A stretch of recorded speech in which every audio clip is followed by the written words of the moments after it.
Hello mga mare, oras na para maglinis ng bahay. Oras na daw. Dahil nga nakatulog na naman ako ng mga 3 hours. Wow, 3 hours lang. 3 hours, malaking bagay na sa akin mga mare. Kahit isang oras, malaking bagay na rin yung sa katulad kong kulang sa aruga. Kulang sa aruga, talaga mo. At ito na nga ni mga mare, wag yun ang pansinin yung napakalapad kong katawan kasi kakapanganak ko pa lang. Kahit ako, hirap na hirap din sa sarili ko.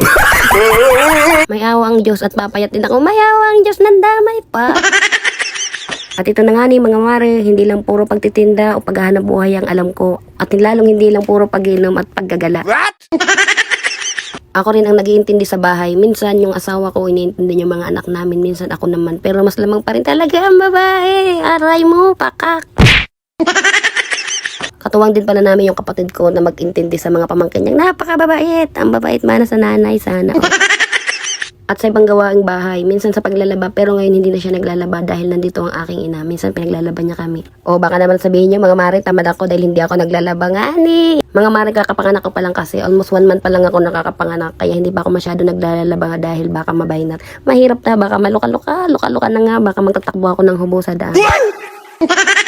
1 week pa lang talaga ako nakakapanganak nung pagkaligo talaga. Lumabas na ako sa palengke at tinutulungan ko yung mister ko sa pagtitinda. Kawawa naman kasi siya, wala siyang katulong. At saka hindi ako mapakali sa bahay talaga. Pero hindi naman muna ako nakahawak ng malamig at saka ng mga basa-basa na yan. Kasi nga baka mabaynat ang marin nyo. Kawawa naman ang mga anak ko. Tagakuha lang ako ng benta at saka tagalista ng mga pautang. At saka naniningil na rin ako mga mare. Hindi kasi talaga kaya ni Bombay mag-isa. At ito na nga ni mga mare, dahil nagbuntis nga ako, di ba kasasabi ko lang kanina. Paulit-ulit yan.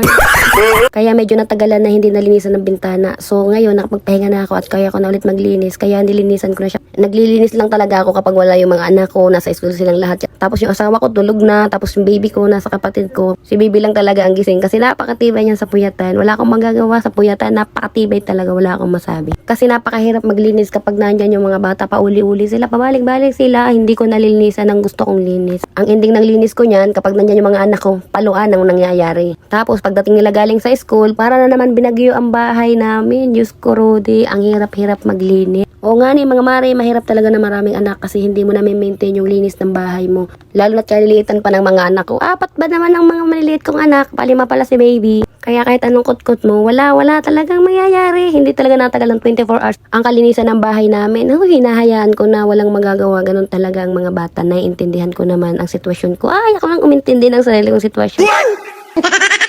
Pero kahit mahirap na maraming anak, kasi makukulit talaga sila, sobrang gugulo. Napakasaya naman sa puso, napakasarap sa pakiramdam kapag nakikita mong mga magkakabati sila minsan. Kahit madalas mga nagbabangayan, nakakarindila ang minsan kaya ang ginagawa ko mga